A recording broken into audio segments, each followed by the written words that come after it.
नगरसेवकांसाठी सुवर्ण संधी.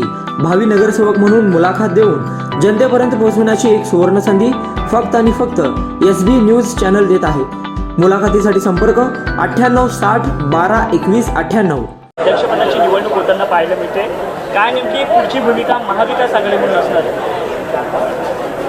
39 शिवसेनेच्या सदस्यांनी विरोधात व्हीपच्या मतदान केलेलं आहे, हे रेकॉर्डवर आलेलं आहे आणि त्यामुळे त्या 39 सदस्यांचं सभासदत्व आता रद्द करण्याची प्रोसिडिंग सुरू होईल. 3 महिन्याच्या आत विधानसभेच्या अध्यक्षांना त्याच्यावर निकाल द्यावाच लागेल, कारण अशी सुप्रीम कोर्टाची जजमेंट्स आहेत. त्यानंतर फार तर हायकोर्टात आणि सुप्रीम कोर्टापर्यंत हे जाईल.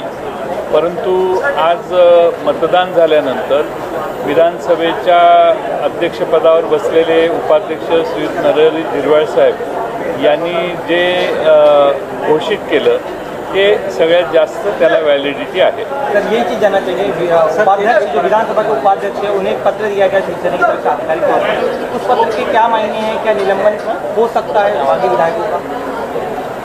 बागी विधायकों का निलंबन होगा ज़रूर, थोड़ा 2-4 महीने आगे पीछे होगा, लेकिन निलंबन तो होगा।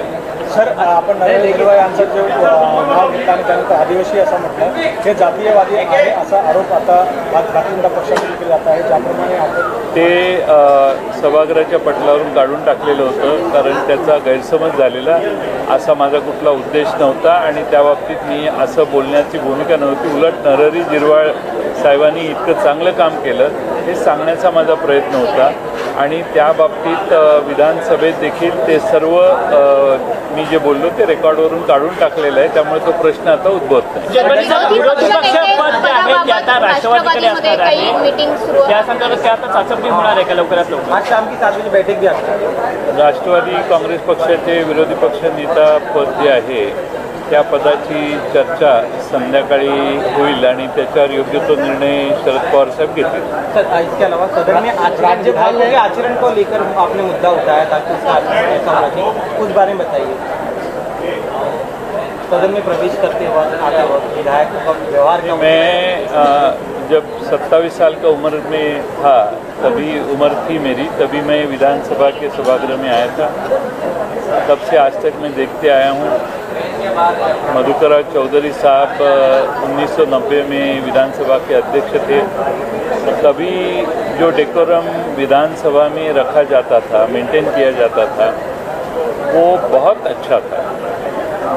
सामने वाले अगर खिलाफ बोलते तो भी उनको सुनने की व्यवस्था थी, उनको रोकने का, उनको क्रॉस करने का ये चीज़ कभी कभी नहीं थी। इन दिनों में ये बहुत बढ़ गया है और इसीलिए नार्वेकर साहब का अध्यक्ष पद पे उनका चुनाव होने के बाद मैंने उनसे ये अपेक्षा की कि विधानसभा में हर एक को डेकोरम रख के काम करने की आवश्यकता है और वो डेकोरम मेंटेन करने के लिए विधानसभा अध्यक्ष भी कोशिश करें।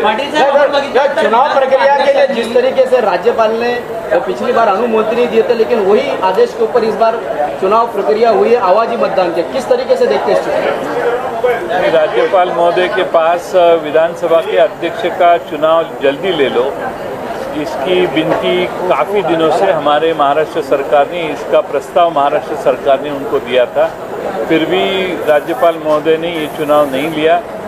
अलग अलग चीज़ें हो गई बीच में। अभी नई सरकार आई तो पहले ही दिन राज्यपाल महोदय ने यह निर्णय लेके विधानसभा के अध्यक्ष पद की निर्णय जारी किया और आज चुनाव हुआ।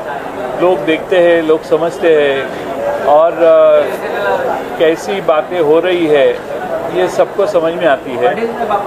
आपण बघितलं तर नवनियुक्त विधानसभा अध्यक्षांनी ही भरत गोगावलेंच्या पत्राची नोंद घेतली, पण सुनील प्रभूंच्या पत्राची नोंद घेतलेली नाही, काय म्हणाले?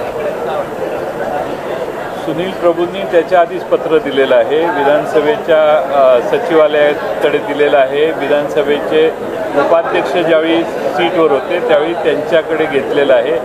नोंद घेणं हे फार महत्त्वाचं नाही, तर विधानसभेच्या अध्यक्षांना 39 जणांनी विरोधी मतदान केलं याविषयी सुनील प्रभूंनी देखील पत्र दिलेलं आहे आणि त्याच्यावर कारवाईची देखील मागणी केलेली आहे. तसा उल्लेख विधानसभेच्या उपाध्यक्षांनी त्यांच्या निवडणूक निर्णय घोषित करताना केलेला आहे. विरोधी पक्षनेता राष्ट्रवादीचा होईल. इसी के तहत मिलना चाहिए नेता विपक्ष का पद एनसीपी को मिलने वाला है. कौन आपके संभावित उम्मीदवार हो सकते हैं? शाम को जो आज 7 बजे बैठक हुई है उस बारे में बताइए. हमारी पार्टी में सारे एक विचार करके निर्णय लेते हैं और आखिर का निर्णय पवार साहब का होता है. पवार साहब जो निर्णय देगा वो ही होगा. सर एक चीज़ जो आपने बताया अभी जो डेप्यूटी स्पीकर ने जिस चीज़ की एक नोट किया था और उसके बाद दूसरे जो ग्रुप है उन्होंने भी एक नोट दिया, उनको भी रिकॉर्ड पे लाया गया. तो क्या जो स्पीकर अभी इलेक्ट हुए हैं उनके इलेक्शन के टाइम पे जिस बात का एक इशू उठाया गया वो उसका रिकॉर्ड पे ले सकते हैं? After this same thing that he actually took on record the opposition that was raised during his election. Two letters, two bits. See that when the election took place, it was about the present speaker's election, and whatever happened in that period was brought on record by Mr. Jirwal, who was presiding the meeting, and this was brought to his notice by Sunil Prabhu, who is chief whip of Shiv Sena. So everything is on record. Thereafter, after his own election, if something comes to him, he takes a note of it. That's all right. Now the battle is whether the member of Legislative Assembly has voted against the whip or not. It is Sunil Prabhu's whip. And why again Balasaheb Thorat had raised and asked to take a note of that notice? Yes, because the letter was handed over then, and he demanded, and it was taken by him. Why not from Shiv Sena? Why it came from? No, the letter was given by Shiv Sena.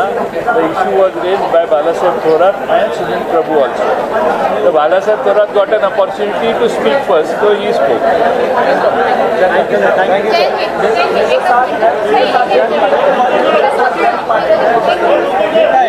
काय दोन पार्ट्या पडल्या काय?